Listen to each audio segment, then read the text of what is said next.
I'll try to get us launched, please. Thank you all very much for coming. It's great to see you all. It's a great pleasure for me as interim director to introduce you to Professor Jeremi Suri, who holds the Mack Brown Distinguished Chair for Leadership in Global Affairs at the University of Texas at Austin. Jeremi here is visiting us as a possible future director of Mershon, so I'm very happy to welcome him back to Mershon. He's been here a few times before. His appointment in Texas is both at the Department of History and the Lyndon B. Johnson School of Public Affairs. Jeremi is the author and editor of 8 books on international history, national security, foreign relations. He's published in the leading scholarly journals, including the American Historical Review, Diplomatic History, International Security, and the Journal of Cold War Studies. He also writes frequently for major newspapers, including the New York Times, Foreign Affairs, Boston Globe, Dallas Morning News, and Wired.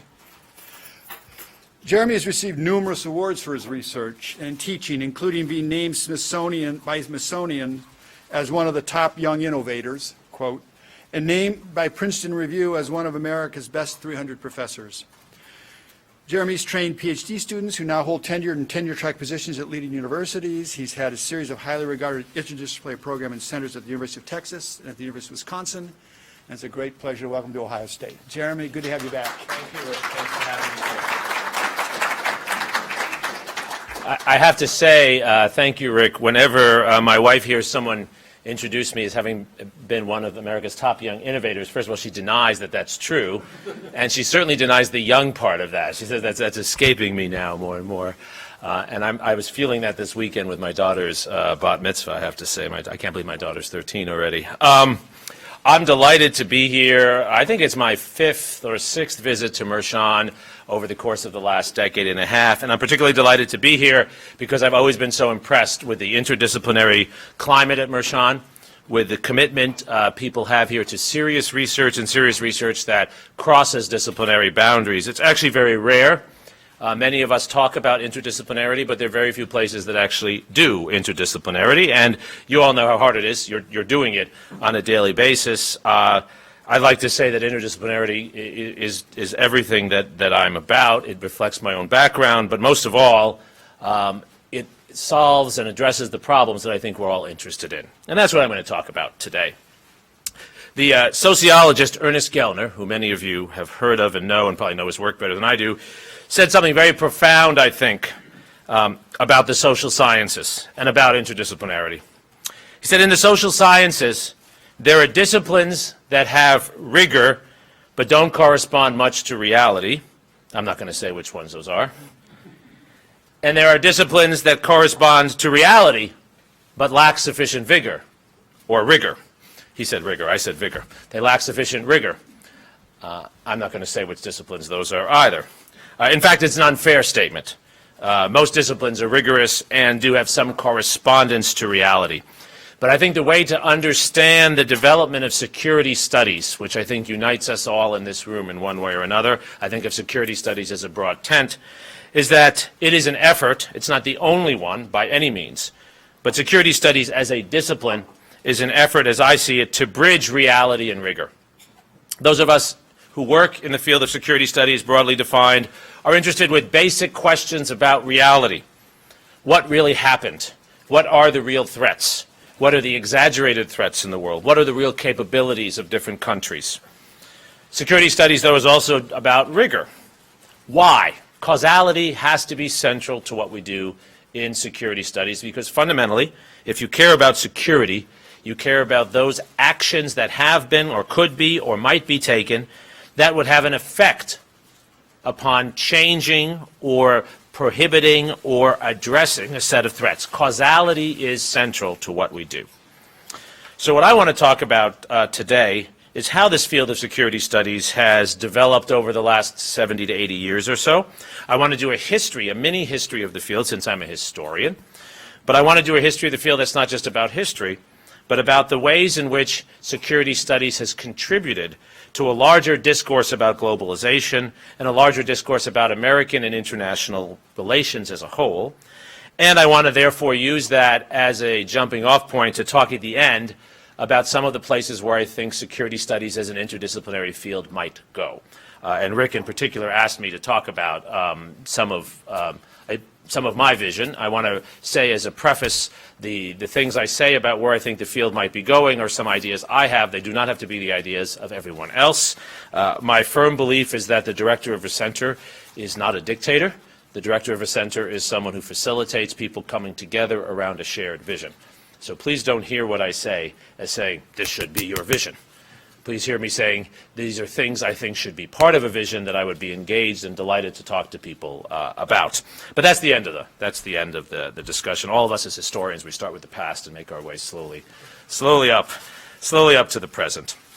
1937 is where I start, because 1937, I would argue, and I'll explain why in a minute, marks the globalization of American thinking about security. There's a long history of American security thinking, lodged largely in the Army and in other institutions, but it's continental for the most part. It's continental or it's trade-focused, and not that that's unimportant. But 1937 marks an important moment. It's a moment of deeper and more consistent American attention to international realities, greater scholarly and governmental rigor in analyzing international realities, and new incentives for the United States to use power according to these analyses, according to these perceptions, assumptions, and causal beliefs. And security studies develops, I would argue, in this formation as not a place for the articulation of the largest political frames. Politics always dominates American policy making, nor as a substitute for the operational management, but for what I'm going to call the in-between space, the mid-range space. Paul Kennedy refers to this in his book, Engineers of War, as the mid-range thinking that's crucial for the formulation of policy beyond the articulation of the larger doctrine and the application of that doctrine on a day-to-day basis, the mid-range conceptual area. If I understand, I was just telling Alex, I just read his book, if I understand Alex Wendt's book, much of the interpretive work that he's talking about, right, much of the quantum work, though I'm still not exactly sure what the quantum element of it means, I must say, having read it all, but much of that interpretive work is in this space that I'm talking about today. It is where the realities and the ideas meet one another.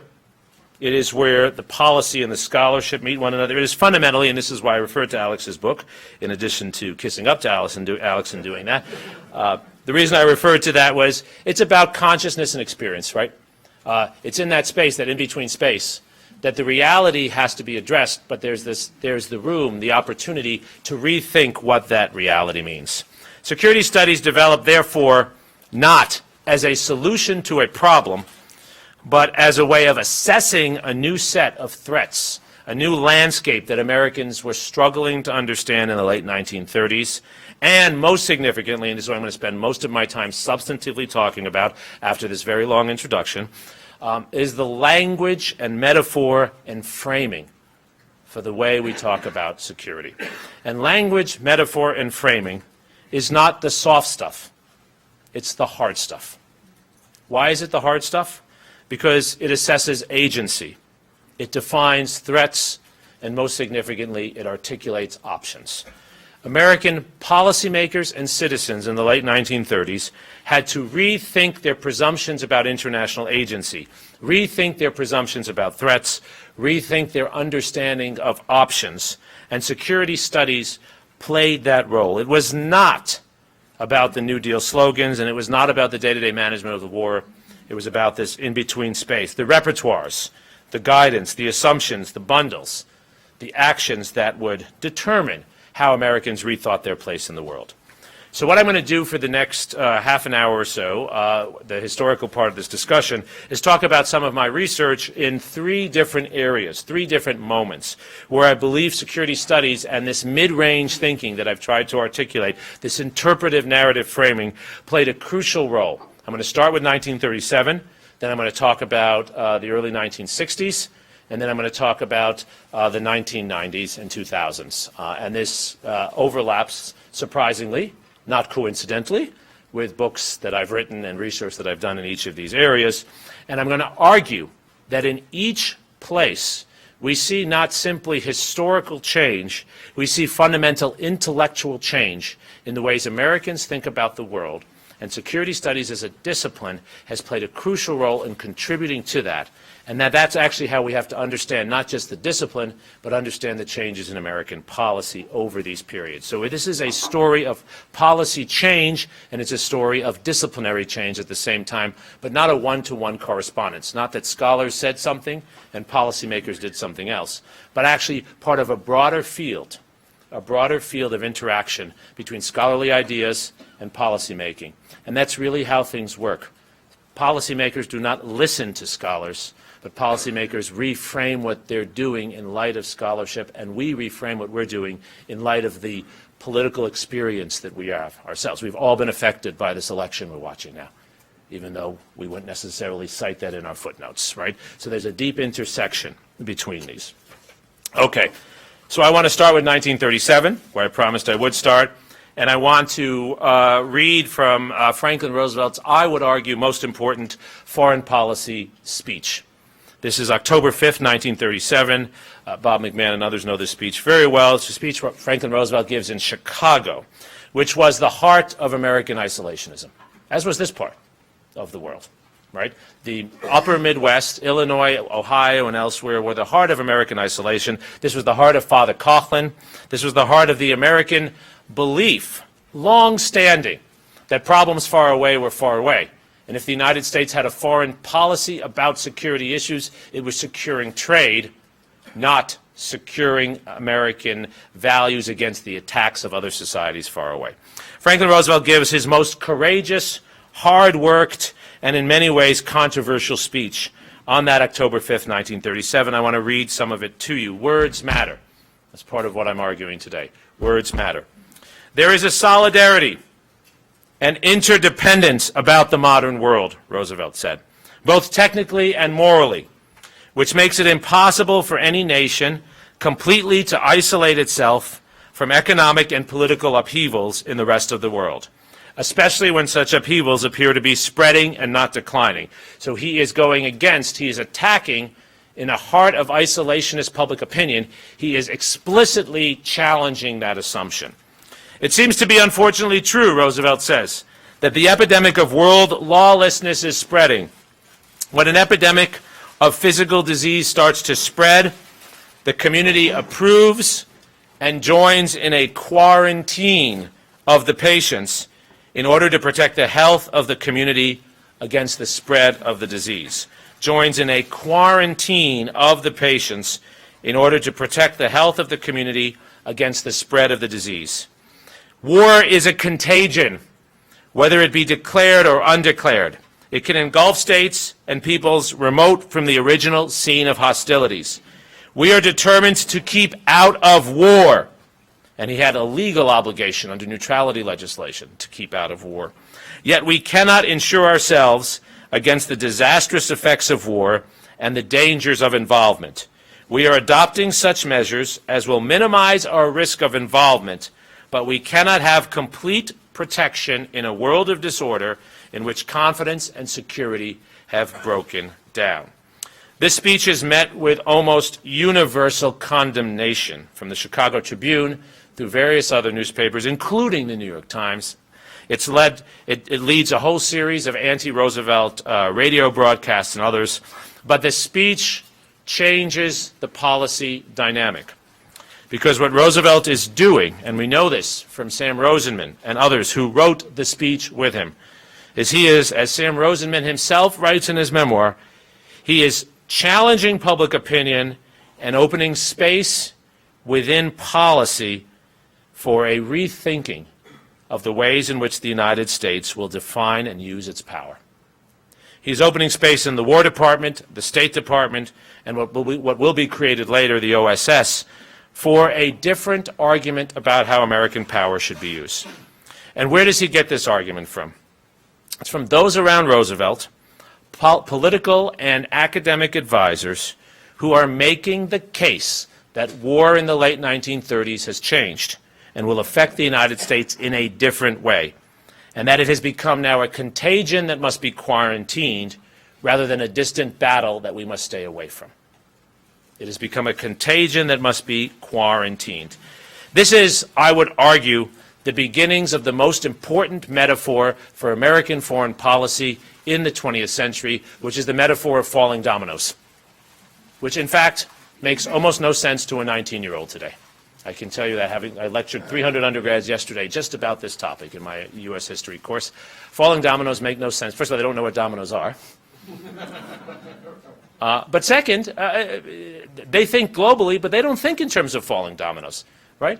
They think in terms of all sorts of other complex interactions of the world. What happens next door does not necessarily affect us in a one-to-one way. They don't see the world that way. Americans in 1936 and 37 did not either. But Roosevelt began, with the work of those around him in his administration, a long process of building that metaphor. And you can follow in his speeches, but more importantly, you can follow in the documentation of State Department and war planning the use of this term. Americans are planning not to go to war. They are planning not to defeat fascism as much as they are planning to stop the spread of contagion. And eventually, the argument is made by Roosevelt in 1942 that that requires unconditional surrender of the source of the virus, of the contagion. The argument for war, this is very important, is not that the United States is going to go and change the world. It is that the United States is going to protect the world against a virus that is changing all of us. And that is not an empirically provable proposition. It is an interpretive proposition that Roosevelt and those around him make. And security studies, as I'm using the term, develops around exactly that area of study. That's the work that Edward Mead Earle is doing. That's the work that Hans Morgenthau is doing. If you read Politics Among Nations, which most of you have, the argument that Morgenthau makes is that legitimacy in the international system requires the protection against the spread of threats that cannot be appeased, and that the absence of a way station against the use of force justifies the use of force in a morally legitimate way against threats that are unappeasable, that are spreading in different directions. Morgenthau's argument is not the realism of the powerful balancing against the weak. Morgenthau's argument is the moral legitimacy of force to stop the spread of a danger to the system itself. And of course, that shouldn't surprise us, because Morgenthau was actually trained as an international lawyer. His background was in international law, not in security studies in the discipline he helps to create. Reinhold Niebuhr, who is actually, and I've written a lot about this, is actually one of the most influential people in American thinking about German Reconstruction. Reinhold Niebuhr's argument is exactly this as well. The tragedy of American history for Reinhold Niebuhr is the absence of a grappling with the fact that this city on a hill is not, in fact, on a hill without the approach of tragedy. That the existence of tragedy requires, in Niebuhr's words, the good society to do bad things to protect its goodness. Right? This is the children of light and dark. This is the world of the American tragedy. Bernard Brody's work and the entire Yale program created in World War II is very much about this. Dean Acheson, who Bob McMahon has written a wonderful biography about, talks about this. And everything George Kennan writes and says, is fundamentally about this. Containment as a metaphor emerges not from an examination and close study of Stalin per se, but from a grappling with the requirement and necessity for using force to stop horrible actors from approaching and undermining what is perceived as a safe zone that is no longer safe enough. The use of force in World War II, the justification is to keep the enemy far and prevent the enemy from coming close. This has enormous implications. This is that mid-range thinking. Roosevelt develops the rhetoric for it. The military planners, the economic planners do the day-to-day work. But it has enormous effect in this mid-range that I talked about. What do the security specialists really work on? They work on creating a large permanent military capability for the United States that did not exist before. This is the big contingency. 1938-39, Americans could not have conceived of the military of the 1950s. They could not have conceived of that military. And that military did not just arise because of military necessity. It was a rethinking of the place of the military within American society because you needed a quarantining force, because you needed a containing force. This shows up in the documents time and again. Second area what we all know well, theories of deterrence, doctrines of deterrence emerge in exactly this space. Who is it who hires Rand? It's the Air Force. What is it that the Air Force is doing through Rand? It is creating a doctrine of deterrence, which is not about transforming societies, but preventing the spread of that threat elsewhere. The development of a new executive office. I tell people when I'm in D.C., you all know this as well, the executive office building, as we know it, right next to the White House, is a creation of this moment, right? Before World War II, the now called Eisenhower Executive Office had the State Department, it had the Navy Department, it had most of the federal government. Now it becomes the staff of the president to manage these issues. That is the origins of the National Security Council, the origins of the National Security Act. By the way, who is it who wrote the language of the National Security Act? It's the people who Roosevelt brought in to manage the quarantining, to manage the discussion of that. They write the legislation. They create the mid-range space for an entirely new executive office. And in the book I'm writing right now, what I'm arguing is actually the presidency of 1949 is unrecognizable to the presidency of 1939. We use the same word, president, and we compare Truman and Roosevelt. But in fact, the comparison should not be of the two men. It should be of how the office has changed in the changing framing of what the office does. The president of 1949 is actually risking nuclear war to feed people in Berlin and asking Congress for help afterwards, right? Very different from the way Franklin Roosevelt has to think about war in 1939. Very different staffing structure, very different organization of power. The fundamental tools of what power are have changed, and the security studies discourse is at the center of that story. And the deepest assumption of American power, I would argue, changes in this period from 39 to 49, and the presumption of what makes America safe. We know this as historians. This has been deeply covered. In the late 1930s, most Americans defined safety as distance. Safety was distance. By 1949, as Mel Leffler and others have shown, safety is defined as preponderance.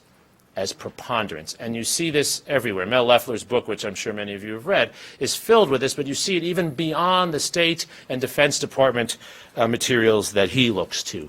Distance goes from being the source of safety to the source of peril, preponderance. And American power is organized around those notions. I would argue that this formative moment for security studies is the formative moment for American foreign policy and the formative moment for public discussion of foreign policy. And we get the story wrong when we think the story is about people analyzing security needs alone and making decisions about security needs alone as such. It is actually a story about politics and security and persuasion all together. And the security studies activists, the Morgenthaus, the Niebers, they are acting in a scholarly environment, they are acting in a policy environment, and they're acting in a public environment. They're doing exactly what Ernest Gellner said we don't do, right? They're doing all of these things together. They're creating a new discursive space. I'd argue, in fact, we've had trouble recognizing this, not because we don't have good work done by other historians and political scientists and sociologists on this, but because we separate these off in disciplinary ways. This was my argument for interdisciplinarity. You can study the making of Cold War policy in Russia and not study public opinion, and you don't see this. Or you study the culture of security without understanding the institutional changes. My argument is actually that the interdisciplinary connection of all these allows us to see how the sum is actually much more than the parts. How the sum is actually much more than the parts. Okay, that's the first phase I wanted to talk about. I want to talk about a second phase that I've spent a lot of time, even more time writing about, which is the period around the 1960s, the period of what we might call the high tide of Kennedy and Lyndon Johnson liberalism. And I want to start with another set of words, because again, words matter. And this is from John F. Kennedy's probably most important campaign speech, one of the most important speeches of his political career, the speech he gives on the 15th of July, 1960, one of the last times you actually had a contested convention. It was a contested Democratic convention in 1960. People forget that. I've been reading and answering all these inquiries from the press about, oh, how do we deal with a contested convention? And I keep reminding the press that actually that's the historical norm. What's been abnormal have been the last 3 decades of uncontested elections. We're actually back in a normal space. That doesn't necessarily help deal with the Trump problem as such, but it does at least address these issues.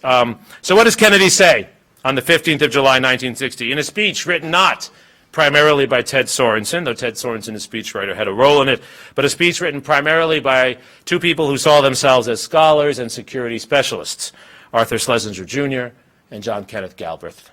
Both of them wrote the speech because they believed, as they had done for Adlai Stevenson, that for Kennedy they were the important intellectual impetus for understanding the security of the world in the ways in which people in government wouldn't normally.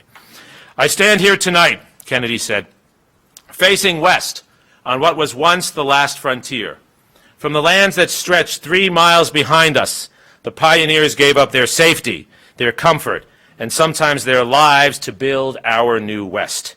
They were not the captives of their own doubts, nor the prisoners of their own price tags. They were determined to make the new world strong and free, an example to the world, to overcome its hazards and its hardships, to conquer the enemies that threatened from within and from without. You can see the attraction of this language even now. There's something very muscular about it. Notice the absence of Indians, by the way. They don't exist in this language. Some would say that those struggles are all over, that all the horizons have been explored, that all the battles have been won, that there is no longer an American frontier. But I trust that no one in this assemblage would agree with that sentiment. For the problems are not all solved, and the battles are not all won. And we stand today on the edge of a new frontier, the frontier of the 1960s, the frontier of unknown opportunities and perils, the frontier of unfulfilled hopes and unfulfilled threats. Now, a lot of people quote the speech and they end there. I'd argue the most important paragraph, and the last one I'll burden you with, is the next one. The only valid test, Kennedy says, and this is a section I traced in the archives written specifically by Arthur Schlesinger. Schlesinger wrote this section in. The only valid test of leadership is the ability to lead, and lead vigorously.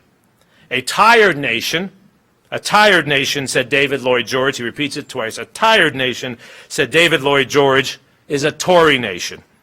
And the United States today cannot be either tired or Tory. The United States cannot be either tired or Tory. You can see why Arthur Schlesinger would be the one, age of Jackson, age of Roosevelt, writing this. What is Kennedy saying? The convention goes wild. This is an important moment in defining Kennedy. I've interviewed people who were at the convention. They remember this moment. They remember the moment. Hi, Jenny. They remember the moment of Kennedy's seriousness. I say Kennedy and Jennifer Siegel walks in, right? They remember the moment that Kennedy was able to appear to be doing something different, to brand himself, we would say today, in a new way. What is Kennedy saying? What is he arguing here? He's arguing that the Tories are the Eisenhower Republicans, right? And the Tories are the Richard Nixon ilk. And the Tories are also the old Democrats. They're the tired old Tories. They have been containing and quarantining the world. They have been containing and quarantining the world. They have been closing off threats. They have been limiting what we can do. The speech is filled with criticisms of mutually assured destruction, of the limited American military options. The speech is filled with the opportunities Americans have missed, as Kennedy alleges that the Soviet Union and others have spread their ideology, have spread their appeal, and he points to Cuba in particular, of course, and the United States has not responded. To quarantine and to contain, as the Roosevelt innovations in policy and security studies had done from 37 on, is now no longer enough. And he turns the activism, this is the important point, he turns the perceived activism, perhaps even the unconstitutionality of what Roosevelt was saying in 1937, the radicalism of that, into something conservative. Roosevelt never thought of himself as a Tory, but he's made that out to be a tired Tory position. He's made that out to be a tired Tory position. This is coming from Kennedy's political aspiration to show a youthful activism, so there's politics here, but it's also coming directly from all the people around Kennedy who are all the people like us. They are scholars and self-proclaimed intellectuals, security specialists like Schlesinger and Galbraith, who believe that the problem with the United States is that it's not doing enough. We are not winning the Cold War because we are not active in the way the communists are active. Arthur Schlesinger, in his posthumously published memoir, makes the point that the most searing and dangerous moment in his eyes was Khrushchev's 1959 speech, when he calls for national liberation around the world and identifies the Soviet Union with all national liberationist moments. And Schlesinger argues, he doesn't directly connect it to this speech, but I will, that what Kennedy is offering is a paradigmatic alternative to that. He's operating again in this mid-range space. He's not changing the fundamental claims of American security, nor is he fundamentally changing the daily operations initially, but he's claiming that there's a different mid-range space we can operate in, a different way of defining what our power should be. And this takes two inflections that I would argue define the second half of the Cold War. You cannot understand the second half of the Cold War without understanding this and the intersection between the politics, the intellectuals, and the rethinking of how we are connecting our democratic aspirations and our economic aspirations with the realities of what's seen as a more active Soviet and later Chinese communist threat. The first phase of this that's been written about quite a lot, and actually I'm quite proud, in fact, the series I co-edited at Princeton University Press, we've published a number of books in this area, is on development, the rise of development as a foreign policy ideology, which again we take for granted after the 1960s. But it's fascinating to look back at what development theorists are saying in the 1950s. They don't consider themselves security specialists then. They don't consider themselves speaking to these issues. It is the fusion of those things in the 1960s that's fundamental to what we're talking about here. That's the world of Robert McNamara and Walt Rostow, but even more deeply, that's the world of Talcott Parsons, the world of Lucian Pye, the world of Emanuel Wallerstein. Right? Here's what people lose sight of. Wallerstein is at the center of these discussions in the 1960s. His work is seen later on as fundamentally critical. World systems as a way of condemning or criticizing American capitalism, but he's fundamentally within this discussion in the 60s because Wallerstein's argument at State and at NSC is in fact that a world systems analysis allows the United States, if it will grapple with this, to offer an alternative for the decolonizing world. Wallerstein is a policy advisor to many of the Kennedy and Johnson offices that are working on this. He's in fact one of the first USAID paid advisors in many ways. And the United States finds itself in the 1960s defining its policy not by the quarantining of communist aggression in Berlin or even in Cuba after 1962, but now in the expansion of a developmental alternative, of a new frontier alternative that Lyndon Johnson will explicitly connect to his programs of the Great Society at home. And this is evident and put into place from the Philippines to Indonesia to South Korea to Taiwan to India and, of course, to Vietnam. And I want to say a little bit about Vietnam, but I want to say something about India before I talk about Vietnam. India and Vietnam are both places Bob McMahon, of course, has written about, as have many others. The India story is fascinating. It's fascinating because you see both of these paradigms at work at the same time. So the American relationship with Pakistan is a relationship that's in the quarantine Roosevelt mode. Pakistan serves for us, and this is explicit in the documentation, as an effective military containment point. They are one of those actors we need to work with to prevent worse actors. This is before the opening to China and the help they offer us there. Pakistan is a militaristic regime that we support for containment purposes. But at the same time, we increase our aid to India now in the 1960s because India is a source of a developmental model that we can show to the rest of the world. And India has persuasive power as a part of the non-alignment movement. So by the mid-1960s, you have the United States actually giving money to Pakistan to buy weapons, and then giving money to India so they can buy grain with that money and allocate other money to buy weapons to counteract the weapons that Pakistan is buying. We're playing both sides at the same time. That's exactly what I'm talking about. We like to think strategy and policy is made when we sit down and identify our friends and enemies and identify the optimal ways to support our friends and enemies. It's quite the contrary.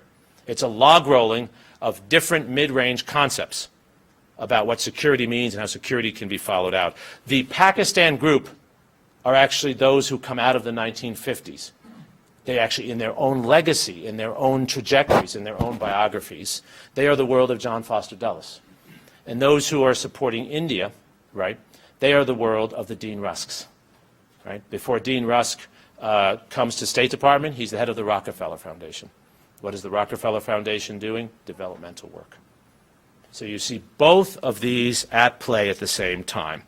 That world of development reaches the apex of its controversy, the apex of its problems, of course, in Vietnam. And there are many reasons why the United States was in the Vietnam War. I don't need, with this learned audience, to go into that literature. Suffice it to say, it's a literature that now no one can master. There's just too much of it. It's like saying you've mastered the literature on the Civil War. You're lying if you say that. You can master literature on Gettysburg. You cannot master literature on the Civil War. No mere mortal can master this literature any longer. But what is absolutely irrefutable, it seems to me, is that without the transition from the world initially of isolation to the world of quarantine and containment, and then to the world of development, you don't have the American activism in Vietnam. Why do I know that? Well, because those who did not make that threefold transition were the most consistent critics of the war. The Hans Morgenthaus, the George Kennans, and others. The most consistent advocates were the very liberals who themselves had advocated for this change. It was the Talcott Parsons, the Lucian Pies, and the others. So the imbrication of the policy and the security discussion brings the United States to Vietnam. Vietnam is not simply about the choices, bad choices Lyndon Johnson makes. It's about the paradigmatic shifts that have been occurring within the conceptualization of security by the United States. The crisis in Vietnam, in many ways, and I've written a lot about this, probably too much about this, the crisis in Vietnam provokes criticism from within. What we might call liberal criticism of liberals, which becomes illiberal in many of its forms, and a new right criticism. I always tell people the way to understand Don Rumsfeld and Dick Cheney, both of whom were deeply involved in the story of the late 60s and early 70s, that is their story. The way to understand them is that they are anti-war. They were angry with the way the war was being fought, and they were angry with what the protesters about the war were saying too. How dare the protesters condemn America, but how dare Lyndon Johnson do this to us, right? They were anti-war. And they, looking for an alternative, helped, along with those on the other side of the spectrum, to develop what I would call a second new frontier ideology, which is one of democratization or democratic peace, a literature we all sort of cut our teeth on in some ways in graduate school, right? The democratic peace literature. What's the argument made on both sides, left and right, among security specialists and those they get the ear of in the policy world? That if countries are more democratic, they will not fight each other. And that we should not get into the job of trying to solve poverty in India. We should get into the job of bringing democracy to undemocratic societies. On the right, that means they should look like us.